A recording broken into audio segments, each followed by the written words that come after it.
Me han escrito varios amigos preguntándome que cómo se calcula o cómo se crea el precio de la gasolina.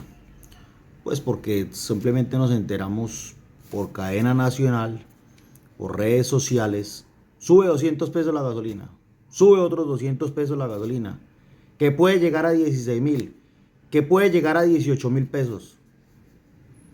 Pero ¿de dónde sale ese precio? ¿Por qué ese precio en la gasolina?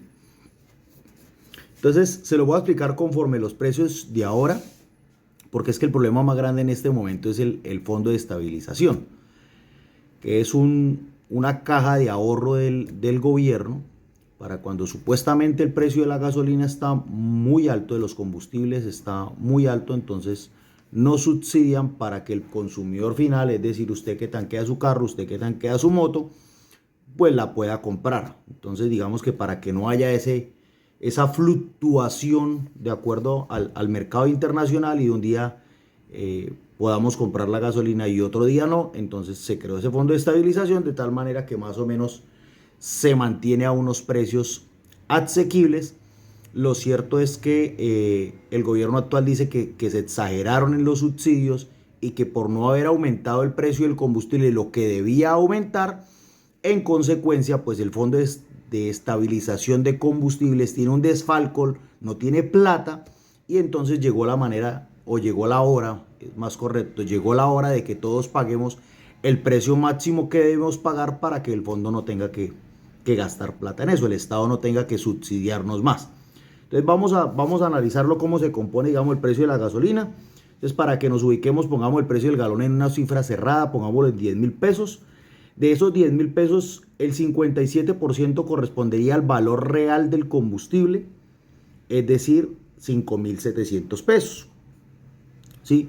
Hasta un 9% es lo que se gana las estaciones de servicio, pues por su comercialización, tener que tener vigilancia, tener que tener gente que despache el combustible, o sea, por todo ese trámite operativo para podernos entregar el combustible en nuestros vehículos, entonces las estaciones de gasolina se ganan hasta un 9%.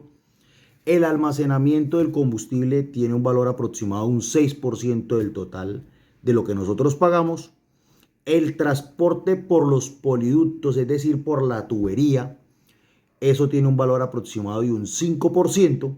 Y el transporte por carretera, que es desde las refinerías hasta las estaciones propiamente, eso tiene un valor del 1%. ¿Listo? Pero lo que más incrementa el valor real del combustible es que pagamos un 23%. Óigase bien, de esos 10.000 pesos, poniéndolo en cifra cerrada, que pagamos hoy por el galón de combustible, 2.300 pesos corresponden no al valor real del combustible, sino a impuestos. ¿Cuáles impuestos? El IVA, el impuesto al carbono, la tarifa de marcación y la sobretasa a la gasolina para un total de un 23%. ¿Listo? Eso quiere decir que en este momento estamos pagando 10.000 menos 2.300, debiéramos estar pagando realmente por el balón de gasolina 7.700 pesos. ¿Sí? Eso podríamos estar pagando. Y el gobierno no tendría que decir que nos está subsidiando, sino que si efectivamente se tiene que dar un incremento de a 200, de a 300 pesos, pues subiendo de a 200 pesos serían otros 2.400 durante todo el 2023, y para diciembre del 2023 deberíamos estar pagando de a 200 pesos otros 2.400 pesos.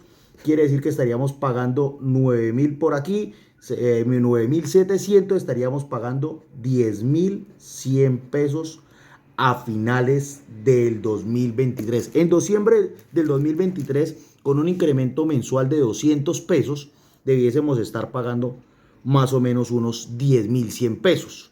¿Sí? Pero la realidad es que lo que nos está perjudicando es ese 23% de impuestos. Entonces no solo tenemos que contar con el incremento, sino con los impuestos. Yo creo que el llamado sería, o el análisis que hay que hacer es si todos esos impuestos realmente son necesarios. ¿Sí? Bueno, que hay que pagar, claro, al productor hay que pagarle a la estación de servicio, claro, por su trabajo operativo, el almacenamiento, el transporte, todo eso hay que pagarlo. Ok, listo, hasta ahí está bien, pero ¿y ese 23% que estamos pagando impuestos no es como altísimo, eso no es un exabrupto. Entonces yo creo que habría que analizar si en vez de seguir discutiendo que es que la gasolina está cara, lo que habría que discutir es si la tenemos jodidamente cara, pero por tanto impuesto. Ese es el análisis que debemos hacer. No necesitamos que nos subsidien la gasolina, sino que dejen de imponerle impuestos.